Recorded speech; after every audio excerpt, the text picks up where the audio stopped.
Mateo capítulo 3. Vamos a ir al versículo 13.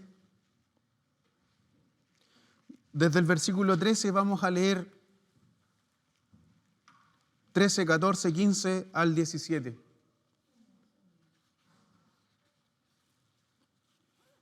¿Por qué hoy día el matrimonio se encuentra tan atacado?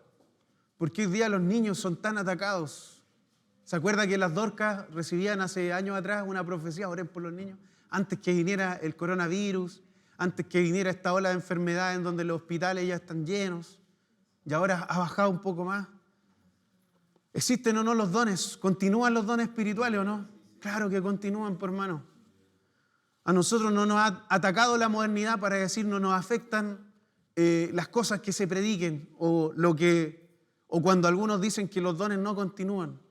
Por ejemplo, el pastor MacArthur, que es un súper buen líder en cuanto a la predicación, sabe mucho, pero él tiene ese sesgo, que él no cree en que haya una continuidad de los dones espirituales, y nosotros sí lo creemos. Porque Él dio dones, nuestro Señor Jesucristo, cuando murió por nosotros y resucitó. Mateo capítulo 3, entonces vamos a ir desde el versículo 13 al 17. Habiéndolo encontrado, entonces vamos a dar lectura en el nombre del Padre, del Hijo y del Espíritu Santo.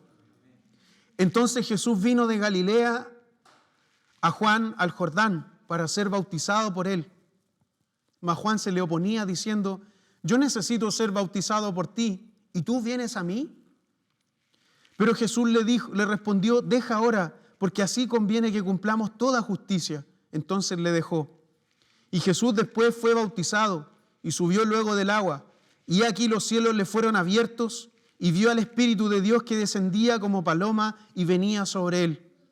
Y hubo una voz de los cielos que decía: este es mi Hijo amado, en quien tengo complacencia. Vamos a orar a nuestro Señor. Padre, vamos delante de tu presencia, humillados, Señor, reconociendo nuestra pecaminosidad, reconociendo que sin ti no somos nada, que sin ti estamos perdidos.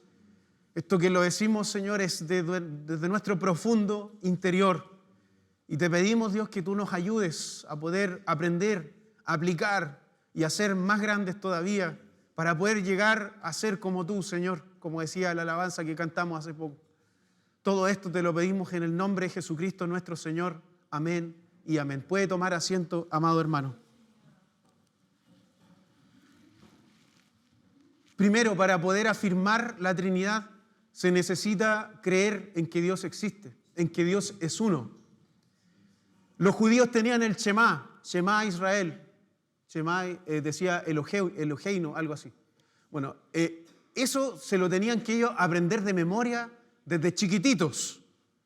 Y antes de los 5 años un niño debería explicar primero la creación, porque después, los rabinos insisten en esto, en que después de los 5 años, si ellos no pueden explicar la creación, se vuelven idólatras. Calcule, hermano.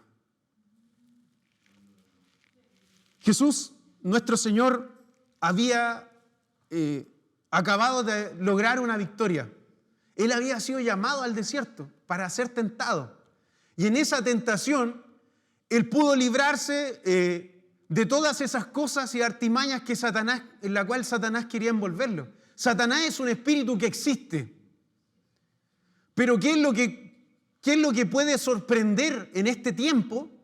Es que se le haya presentado como una persona. Eso es lo que muchas personas en el Antiguo Testamento y Nuevo Testamento más o menos como que les costaba poder entender. No entendían de que había una personificación del diablo. Él es una persona que está unido para destruirnos. Primero lo intentó hacer con nuestro Señor Jesucristo, pero no pudo. No tiene Él conocimiento absoluto de quién nosotros somos. No tiene conocimiento absoluto de quién nosotros somos. Por eso cuando alguien ve al diablo en todas las cosas, eso está mal. No está bien eso. El diablo está limitado porque es espíritu. Él no es omnipresente ni tampoco es omnisciente. No lo sabe todo. Solamente Él sabe las ideas que puede meter en tu mente. Lo que tú puedas escuchar y por lo que tú puedas desviarte. Eso es lo que Él quiere hacer, desviarte. Pero en ti está el de tomar eso que está, luchar contra ese tipo de dudas, quizás palabras, cosas, y de caerte o finalmente abandonar la fe. Que eso es lo que Él busca, destruirnos espiritualmente. Sin embargo, nuestro Señor Jesucristo, si leemos en contexto en el capítulo 3, va a ver que después el mismo Juan el Bautista le decía a todos los fariseos y saduceos que estaban ahí, le decía: yo los bautizo en fuego, yo les bautizo en agua, para arrepentimiento, pero el que viene de mí, cuyo calzado no soy digno de llevar, es más poderoso que yo. Él os bautizará en Espíritu Santo y fuego. Eso no importa que usted no hable en lenguas, no importa que usted no sienta muchas veces al Espíritu Santo, pero usted es bautizado en el Espíritu Santo, hermano, porque usted ha recibido a Jesucristo. Usted es bautizado en el Espíritu Santo. Las experiencias posteriores nos pueden ayudar, nos pueden capacitar incluso para hacer un montón de cosas más. Pero principalmente en nuestra fe, en que creemos que Dios es uno, pero que hay algo que nos cuesta entender, que es la Trinidad. Y aquí nosotros la podemos ver operando. Mas Jesús le dijo: deja ahora, le dice a Juan el Bautista, que no lo quería bautizar, porque así conviene que cumplamos toda justicia. Entonces Juan el Bautista le dejó y le bautizó. ¿Cómo era el bautismo en aquel tiempo? Era por inmersión. O sea, la persona se sumergía en el agua. Y eso es válido. Hoy día hay congregaciones que siguen haciéndolo y creen que si se bautiza de esta forma, echándole a uno agua, no es válida. Y eso no es un problema, porque somos bautizados por el símbolo primeramente del bautismo que es dado por gracia. Que así como fue bautizado nuestro Señor Jesucristo, nosotros también somos bautizados por gracia. Pero hay otra cosa que es importante. El agua simboliza al Espíritu Santo. Tiene que haber agua. La iglesia primitiva, si uno va a los escritos, es bien bonito. Pero de repente los hermanos en las cuevas no podían ir al río públicamente porque estaban siendo perseguidos. Por ejemplo, el fenómeno que se dio ayer de no hacer un servicio porque no había agua, los hermanos en la iglesia primitiva, obviamente estamos sujetos a una nación y todo, pero en caso de persecución, en realidad no hay mucho que hacer. Lo que hay que hacer es seguir adorando a Dios, pero esconderse. Hoy día estamos en un lugar público, entonces cualquier persona puede llamar: aquí se está haciendo servicio, pese a que ya está cortada el agua. ¿Se fija?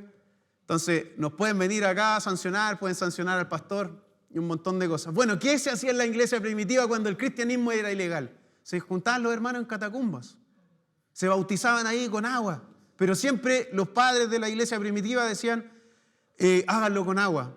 Si está demasiado frío, háganlo con agua tibia. Mira, hermano, todos esos rudimentos que de repente uno ve que no están explícitamente en la Escritura, están en la tradición que nosotros hemos recibido y la cual lamentablemente hemos sido desconectados. Y después fue bautizado, subió luego del agua, y aquí los cielos le fueron abiertos y vio al Espíritu de Dios que descendía como paloma y venía sobre él. Y hubo una voz de los cielos que decía: este es mi Hijo amado, en quien tengo complacencia. Aquí tenemos a la Trinidad realizando la obra de la salvación. Ya no tan solamente en Génesis, que en Génesis nosotros podemos escuchar ese hagamos. Ya que está la Trinidad ahí, la pluralidad de Dios, ese Dios que es uno, pero que a la vez tiene tres personas distintas, que son radicalmente distintas.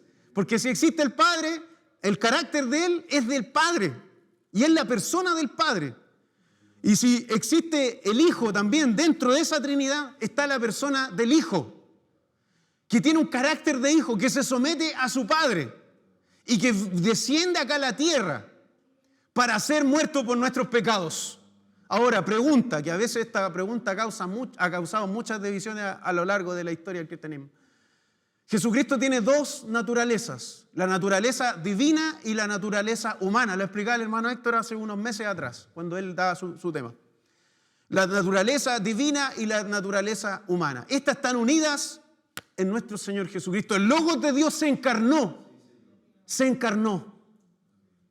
Entonces algunos decían, Jesucristo tenía como dos ideas de sí mismo. O sea, por una parte yo soy hombre, y por otra parte pienso como Dios. No, es solamente una forma de proceder. Esto a nosotros nos lleva a algo muy profundo. Lo explica el profesor Samuel Pérez Milos en una conferencia, porque yo cuando estaba leyendo no entendía más o menos a qué se estaba refiriendo. Y él lo explica bien. Entonces, nuestro Señor Jesucristo existe antes de Él antes de Él haberse encarnado. Sí. Y de eso nosotros debemos tener seguridad. El Hijo es eternamente el Hijo. La persona del Hijo es eternamente la persona del Hijo. Luego lo que hace es tomar un cuerpo humano, ¿cierto? Encarnarse. Entonces estamos diciendo que en esa doble naturaleza y al padecer en la cruz, Dios mismo padeció por nuestros pecados. Él pudo haber convertido las piedras en pan. ¿Pudo haberlo hecho? Sí, porque es Dios. Sí, porque es Dios. Y aquí hay un misterio. Hermano, la Trinidad de Dios se refleja en la iglesia, sí, por cuanto dice Cristo es la cabeza y nosotros somos el cuerpo, pero por otra parte también se refleja en el matrimonio. En el matrimonio. En la concepción de los hijos. Hoy día cuando parejas no quieren tener hijos, hermanos. Cuando parejas no quieren casarse. No sé, he visto una cosa en internet que se da mucho, que es una mujer con barba porque se ha hormonizado, pero que está embarazada. Y uno mira esa fotografía y uno piensa que es un hombre que quizá está embarazado, pero no es así. Es una mujer que ha estado durante meses, durante años probablemente, se me fue durante meses probablemente, durante años, que se ha estado hormonizando y ha estado luchando ¿con qué? Con su naturaleza humana, con su naturaleza de ser mujer. Entonces después conoció a un varón, ¿cierto? De estos varones deconstruidos y obviamente por el acto de unión produce entonces el hijo. Esto se puede ver y es algo en lo que el enemigo se ha esforzado, se ha adiestrado en destruir la familia. El primer milagro que realizó nuestro Señor Jesucristo después de bautizarse, después de predicar, ¿dónde es? Siempre lo dicen. Yo me acuerdo del pastor Nelson, no recuerdo que lo hice hace años, el milagro de convertir el agua en vino. ¿Por qué? ¿Por qué convierte el agua en vino? Primero porque está bendiciendo la institución del matrimonio. Si Él es quien crea el matrimonio, Él es quien crea al hombre, Él es quien crea a su mujer, la mujer luego, para que sea ayuda idónea. La mujer es la que puede ver el iceberg que el hombre no puede ver. Uno como hombre necesita la consejería, la sabiduría de la mujer. La mente de la mujer está creada por Dios de tal forma que distingue cosas que el hombre no puede distinguir. ¿Podemos los hombres hacer hijos solos? No, necesitamos de la mujer. ¿Podemos tener plenitud solamente en el ser humano, en el hombre, solo así soltero? No, yo necesito de mi esposa. Cuando las cosas andan mal en la casa, es difícil que lo demás vaya bien.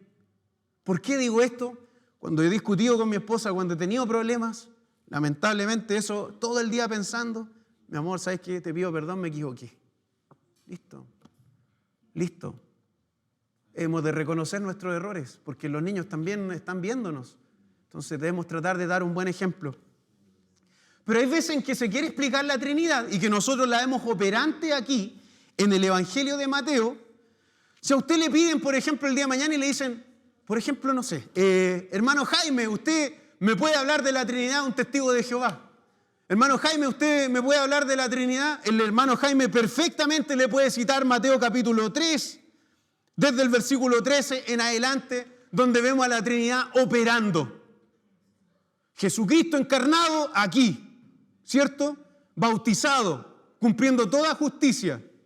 Pero por otra parte tenemos la voz del Padre que está en los cielos. Este es mi Hijo amado, en quien tengo complacencia, en quien se recrea, se complace, en quien estoy agradado, en quien se agrada mi corazón. Y por otra parte tenemos a la persona del Espíritu Santo. Véalo usted en su Biblia. Véalo usted en su Biblia, el Espíritu de Dios descendía como paloma y venía sobre él. Ahora, hay otra cosa más.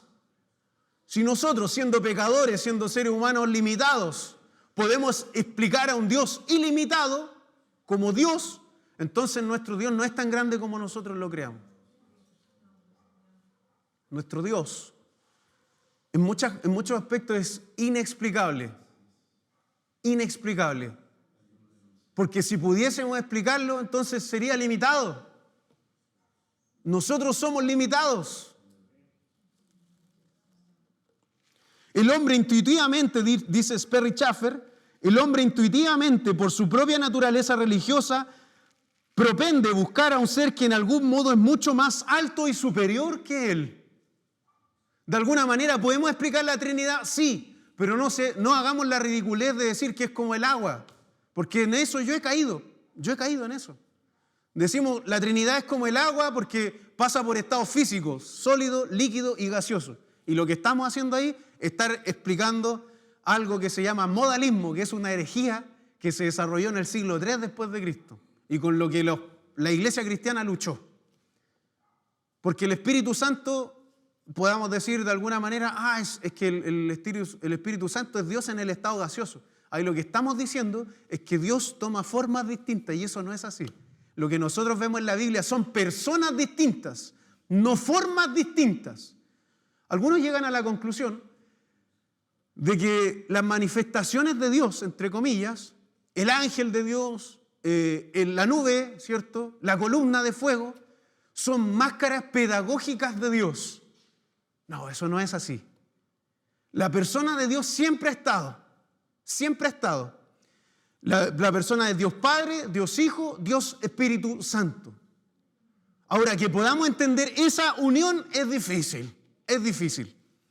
Pero aquí hay un misterio, por ejemplo. Cuando leemos en el Antiguo Testamento, y yo ya lo he dicho otras veces, vamos al Antiguo Testamento y vemos que el ángel del Señor se presenta en muchas partes, en muchas partes. Está el ángel del Señor con la espada desenvainada al frente de Josué, y Josué como que lo ve así de haberlo visto alto, y le dice, ¿tú estás con nosotros o contra nosotros? No, dice, yo soy el comandante del ejército de Dios, y es el ángel del Señor que está ahí. En otras oportunidades, cuando el ángel del Señor se le aparece a Abraham, el ángel del Señor se le aparece a Manoa, papá de Sansón, ¿cierto? Que me acordé, el hermano Elías tenía un perro que se llamaba Sansón. Y Sansón, antes de él nacer, su papá había recibido de Dios. Y se le presenta un ángel que es el único ángel en toda la Biblia que permite que se le ofrezcan sacrificios de animales. Y que se le permite que se le adore. Eso es. Aquel que le estaba mostrando la profecía al apóstol Juan en el libro de Apocalipsis, el apóstol Juan, a ver toda esta grande visión que él vio en Apocalipsis, él cayó de rodillas, ¿cierto? Y comenzó a adorarlo porque el misterio que le había mostrado y el poder que desprendía de ese ángel, que en el fondo es un soldado raso, como nosotros, él le dice lo siguiente, no, cuidado, no lo hagas. Yo soy consiervo tuyo como tú y los profetas. Y esto es un ángel que le dice algo muy grande. Soy un consiervo tuyo, soy como tú, decía, soy también servidor de Dios, no me adores a mí, adora solamente a Él. ¿Ha visto esa parte? Ya, pero este ángel de Dios permite adoración en el Antiguo Testamento. Pero sin embargo, su manifestación encarnada la podemos ver en la transfiguración. Jesús sube a un monte y Él de pronto dice la Biblia que está el apóstol Juan, el apóstol Pedro, ¿cierto? Y estaba Santiago. Y dice que las ropas de Cristo se volvieron como luz. Y aquí nosotros podemos ver al ángel del Señor. ¿Quién era entonces en el Antiguo Testamento? ¿Quién estaba con Abraham? ¿Quién se le había aparecido a Jacob y que había luchado con él? ¿Cierto? Era este, que tiene un cuerpo y que ha venido a cumplir, un mandamiento importante de Dios Padre. Vivir una vida santa, darnos a nosotros el ejemplo, morir en la cruz y resucitar de entre los muertos. ¿Cuántos dicen amén?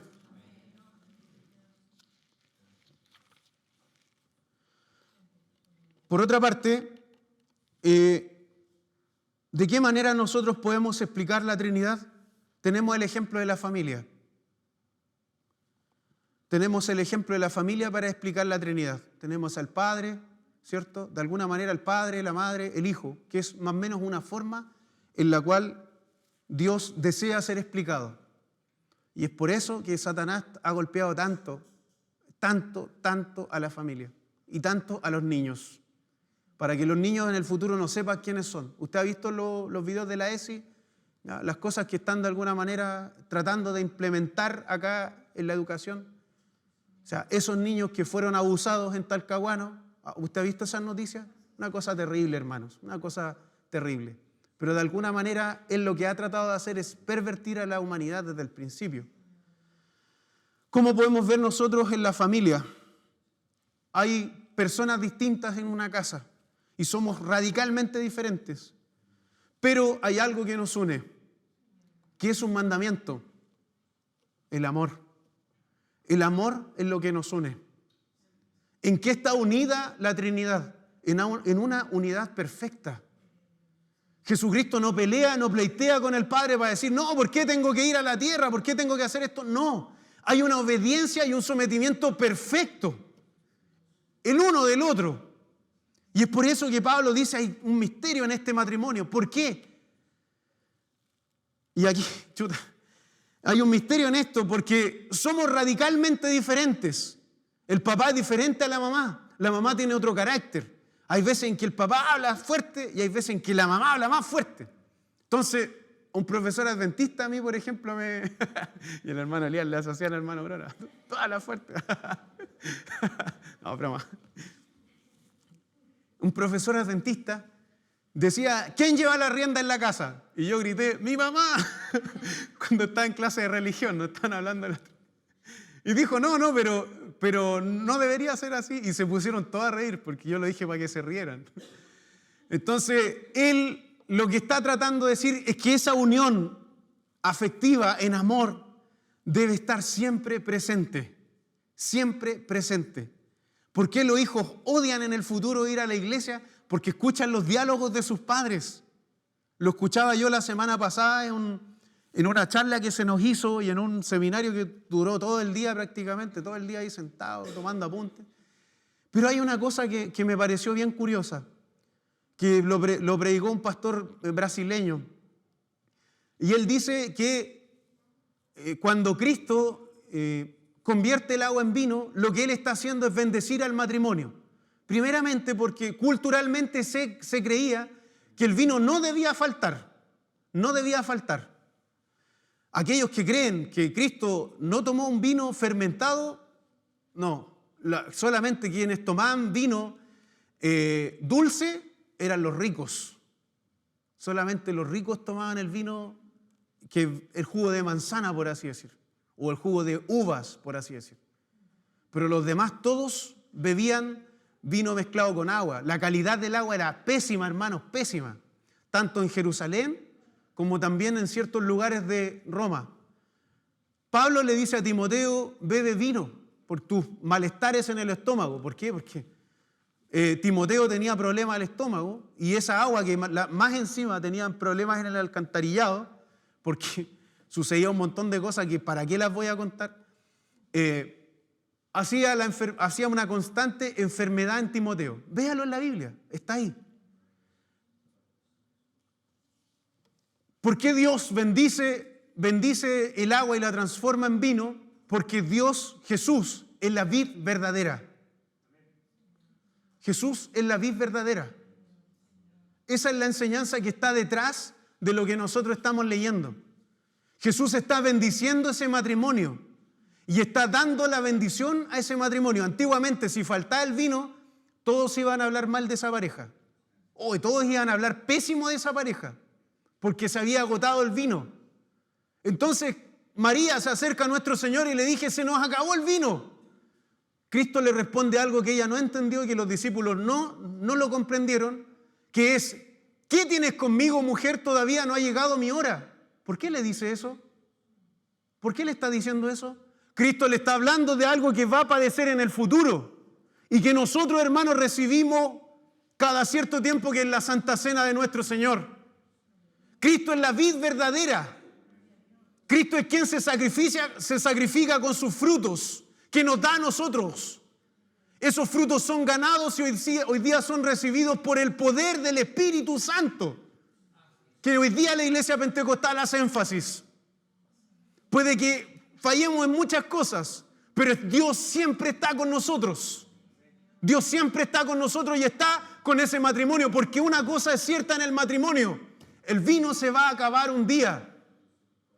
Pero si ponemos en nuestra relación a Cristo en medio, el vino jamás se va a acabar, hermanos. Jamás. No ponga en duda eso, hermano. Porque la Trinidad se refleja en el matrimonio, se refleja en la familia, se refleja ahí. En la unidad divina de Dios. Yo sé que estas cosas son difíciles de entender, hermano. Yo sé que es difícil y que probablemente hasta algún punto haya sido algo tedioso. En esta unidad divina de Dios, hay veces en que damos ejemplo, decimos que la Trinidad es como un huevo. Yo he escuchado eso. Un huevo, la cáscara, la yema y la clara. No, hermano, es por eso que los ateos se ríen de nosotros. Demos base fundamental en la Escritura. Utilicemos Mateo, utilicemos al apóstol Pablo, por ejemplo, cuando habla acerca de la familia. O utilicemos a nuestro mismo Jesucristo manifestándose aquí en este bautismo, ¿cierto? Obedeciendo al Padre. Y aquí vemos en Mateo 3 que nosotros acabamos de leer una obediencia plena, absoluta, sin contraargumentaciones, sin un diálogo medio debate, en que a veces como que entre nos ponemos de acuerdo y no en la familia. Hay veces en que las uniones en realidad no van a subsistir, pero Cristo debe estar en medio de todas maneras. El pastor Cleto, que es el pastor brasileño, nos decía: ustedes que son jóvenes, no cometan el error de comentar todas las cosas que ustedes escuchan, que ustedes ven, que ustedes perciben con sus hijos. No se quejen delante de sus hijos. Sus hijos van a odiar la iglesia y lo más probable es que se vuelvan contra la iglesia en el futuro, o sean ateos o no crean en absolutamente nada. Porque es el matrimonio principalmente el que da el testimonio de fe en la familia. En esto todos tenemos que aprender, hermano. Todos tenemos que aprender. Yo tengo un carácter fuerte y hay veces en que no me gusta que me digan las cosas. Entonces mi esposa va y me las dice y me enojo, me encierro, me en sí mismo, pero eso no debe durar mucho. Tiene que estar en nosotros esa humildad para reconocer que somos faltos, que somos pecadores, que nos equivocamos. El vino va a faltar en la familia, el vino va a faltar en el matrimonio, va a faltar. De repente nos decía él, un pastor consejero que lleva más de 20 años aconsejando matrimonios. Él dice, unos misioneros estaban a punto de separarse, acá en la quinta región, a punto de dividirse. Tenían hijos y estaban muy mal por las situaciones que estaban viviendo. Y van a donde este pastor, y este pastor obtiene esta parte de la Escritura, la transformación del agua en vino. Y él dice, yo en un momento me hallé como en aprietos, difícil de aconsejar, porque me da cuenta que uno puede aconsejar cosas en las que uno tampoco hace. Esto es una constante en nosotros, hermanos, porque somos pecadores. El hermano Héctor me da un principio hace 7 años, yo creo, más atrás. Decía, tú debes predicar la verdad aunque te estés a ti afectando esa verdad. Aunque te esté doliendo lo que tú estás diciendo, debes decir la verdad de todas formas. Yo le preguntaba, pastor, ¿y qué pasó con este matrimonio? Ellos volvieron a reconciliarse porque se dieron cuenta que había demasiada actividad dentro de la congregación. Demasiada actividad. Y eso está afectando y había afectado durante años la relación en la familia. Y obviamente él menciona otras cosas. Pero esto es importante, hermano, que nosotros no perdamos ese fin básico, esencial. ¿La Trinidad se refleja en la familia? Sí. La Trinidad está en la Biblia desde el Antiguo Testamento hasta el Nuevo Testamento. Desde Génesis a Apocalipsis podemos ver un desarrollo y la revelación de Dios histórica en la Biblia. Hay cosas que no se entienden en Deuteronomio si nosotros no leemos los capítulos anteriores, si nosotros no leemos los libros anteriores. No vamos a poder aprender, por ejemplo, o predicar Apocalipsis si nosotros no conocemos nada del Antiguo Testamento y de los profetas. Difícilmente podamos predicar Apocalipsis. Y hay gente que tiene una desconexión que dice que, bueno, yo también lo he hecho y me equivoqué en esto. No, es que la marca de la bestia, es que la marca es un chip, es que no hay que vacunarse. Una cantidad tremenda de gente muerta por ese mal consejo. ¿Teníamos que vacunarnos o no? Teníamos que vacunarnos. Pero desde las mismas congregaciones, personas que eran antivacunas, al tener esta desconexión de no comprender ni el contexto histórico de Apocalipsis, lamentablemente no se vacunaron y algunos murieron. Hay cosas, hermanos, que nosotros vemos y es por eso importante lo que nosotros creemos. Jim Young, en la década de los 70, 80, él hizo que más de 500 personas se suicidaran, que dijo que de esa manera iban a recibir el reino de Dios. Y todos tomaron cianuro. Los niños le dieron, a los primeros que le dieron fueron a los niños, las mujeres y después los adultos. Y el que no quiso morir, al final murió a escopetazos, como se puede ver en las biografías. ¿Importa lo que nosotros creemos? Sí importa. Dele tiempo a lo que usted cree. Razone su fe, hermano. Pero no razone absolutamente las cosas que usted no va a poder entender, porque la Trinidad es una de las cosas que van a ser hasta cierto punto incomprensible.